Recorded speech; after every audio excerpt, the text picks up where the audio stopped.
Today we're talking about amazing English words, heteronyms. We're increasing our vocabulary and we're talking about how crazy and confusing English can be. There are lots of reasons why English is crazy, and today we're focusing on words that look the same, but they aren't the same. Let me introduce you to my three nieces, triplets. Looking pretty similar, perhaps hard to tell apart by looking, but get to know them and you get to know their aura, their being, and you see how they're different. We're going to do that today with English. Take this word for example. As a verb, it's project. Second syllable stress, and it means to estimate, to guess something about the future. So instead of saying, I think we'll be 2 days ahead of schedule, you could say, we project we'll be 2 days ahead of schedule. It's a next level vocabulary word, a little more sophisticated, maybe a little more formal. As a noun, it looks the same as this. The pronunciation is different though, the meaning too. Now it's project. A noun, a piece of work plans to achieve a certain goal. For example, I have a school project. I have to build a bird feeder. A project can be big. We have a big house project. We're gutting and redoing our bathroom. If you're gutting something in a house, you're tearing down most things, but not the outside walls and starting over. New flooring, new fixtures, maybe moving walls and so on. That is to gut a house or a room. It's a big project, but a project can also be small. I have a bunch of small projects to do around the house this weekend, like watering all the plants. It also means to extend out from something, to protrude. Protrude, another great vocabulary word. Look at these images of the skywalk at the Grand Canyon.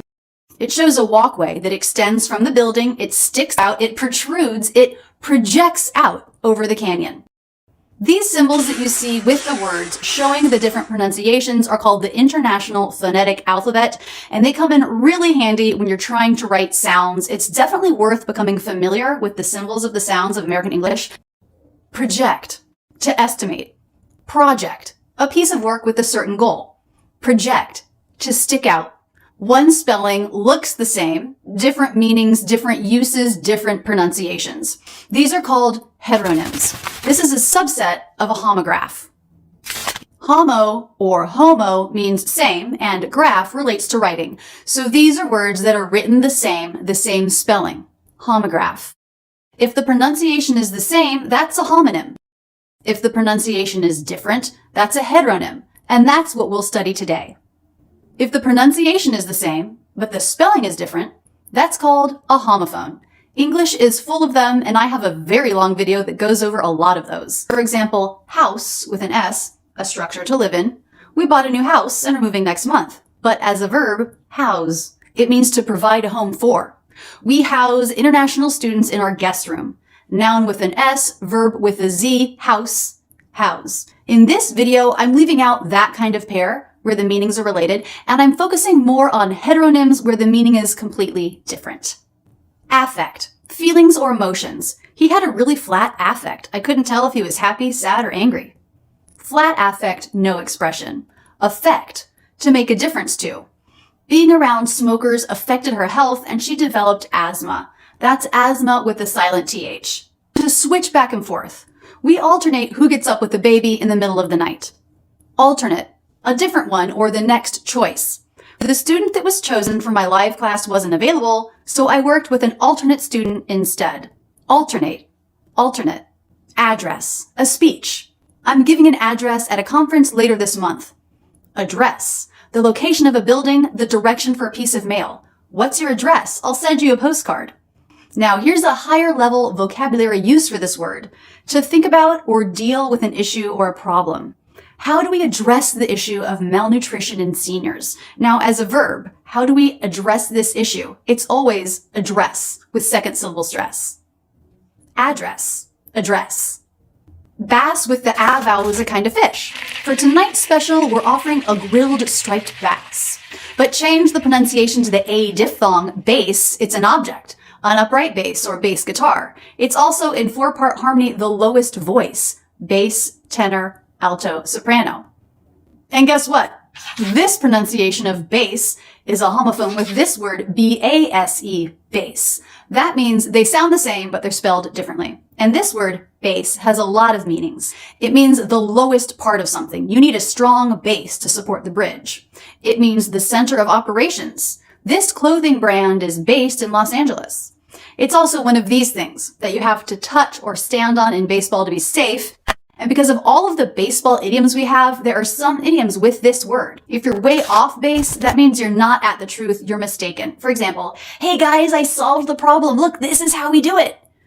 No, I don't think so. That's still way off base. Or have you heard the phrase to touch base? We use this all the time to check in on something or someone. For example, let's say you sell software. You have a company interested in a big purchase, but you haven't heard from them in a while, so you want to check in with them. You could call them up and say, hey, I just wanted to touch base to see if you wanted to move forward or if you have any questions I can answer. Bass, base, base. Bow. It means to bend over, like you may do after a performance. You may bow after you play your bass in a concert. Bow, in your hair. You may tie a pretty bow for that concert. Bow, bow. Close, physical proximity. I'm not quite close enough to reach it. This is with an S, but if you pronounce it with the Z, close, it's the opposite of open. Please close the door. Close, close. Console, a cabinet, like for a TV, a gaming device, the thing between the front seats of your car where you store stuff.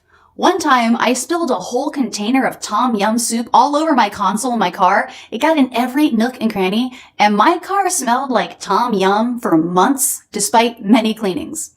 Console, but also console, to offer emotional support or comfort. I consoled my son after he lost an important soccer game. Console, console. Contract, an official written agreement. They offered him a 3-year modeling contract. Contract, to decrease in size, number, or range. Your heart contracts about 70 times a minute. The opposite of this word is expand. Wood doors expand and contract depending on moisture and humidity. Have you ever noticed if it's really humid, you might have to work harder to close a door? That's because it's expanded a little. Also, contract, to catch or develop a disease or infection. He contracted COVID-19 at a birthday party. Contract, contract. Desert. 1S, an arid region. The Sahara is the world's largest desert. But also dessert. Stress changes now. Desert. To leave, to abandon. Don't desert me now. I need you.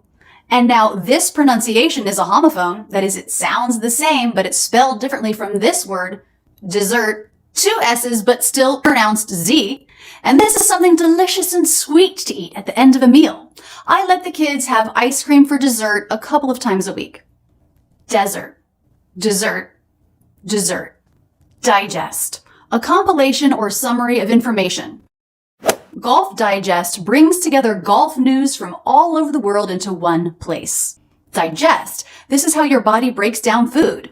Though we usually think of food for this, we can also use it with information or news to take in and understand.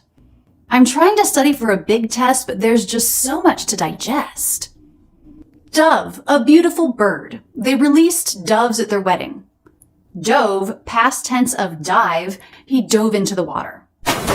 Dove, dove. Incense, something that's burned for the smell it gives off. Some churches burn incense during their services. But incense means to make really angry. This is a great next level vocabulary word to use instead of mad. I snuck out after curfew and my parents were incensed. Incense, incense. Invalid, someone who's sick a lot of the time. She is sort of an invalid and doesn't really leave the house. Invalid, not valid, not legitimate, not legally acceptable. Your passport is an invalid form of ID because it's expired. Invalid, invalid. Lead, to guide. You lead the way, I don't know where I'm going. But also lead, the chemical element. Lead poisoning in children is a problem in the Philadelphia area. And here's what's funny. The past tense of lead is pronounced lead, but it's spelled L-E-D. So L-E-D is a homophone. Sounds the same as lead, the element, which is a heteronym with the present tense of lead, lead. Is that confusing? Maybe. Lead, lead, lead. Minute, 60 seconds. I'll be back in 5 minutes. Also, have you ever heard the phrase, wait a minute? It doesn't actually mean to wait a minute. It means something is not understood or stop. Wait a minute. I thought you said she was in high school, but she's in college? Wait a minute. minute, extremely small, insignificant. You have to focus on the overall project and not get stuck on minute details. Minute, minute. Object, a thing. There were some objects on the table, but I couldn't tell what they were. Object, to disagree. I object to that interpretation of the law. Object, object. Patronize. This one is crazy because it has opposite meanings. Both are great next level vocabulary words. If you patronize something, you go there as a customer, a restaurant, a theater, and so on. We like to patronize our local shops whenever possible, rather than buying from big box stores. A big box store would be like a Walmart, a CVS, or a Target. So instead of saying, I like to shop at my local pharmacy, or I like to buy things at my local pharmacy, you could say, I like to patronize my local pharmacy. And that's a good thing. Your local businesses want you to patronize them. They want you to go spend your money there. So you want somebody to patronize you, but you don't want them to patronize you. To patronize is to talk down to someone, to feel superior to them. He patronizes a lot of people at work because he thinks he's better than them. If you think someone is doing this to you, you could say, stop patronizing me. Now, this meaning can also be pronounced patronized. Patronize, patronize. Polish, to shine something. I need to get these shoes polished. They're looking kind of old. But with a capital P, it's Polish, which means from or relating to Poland. There are a lot of Polish restaurants in this area. Polish, Polish. Present, a gift. I got her a present for her birthday, or to be physically there. She was not present at the meeting. It also means this very moment, not the past, not the future, but the present. Meditation helps you feel present in the moment. But we also have present, to formally give something.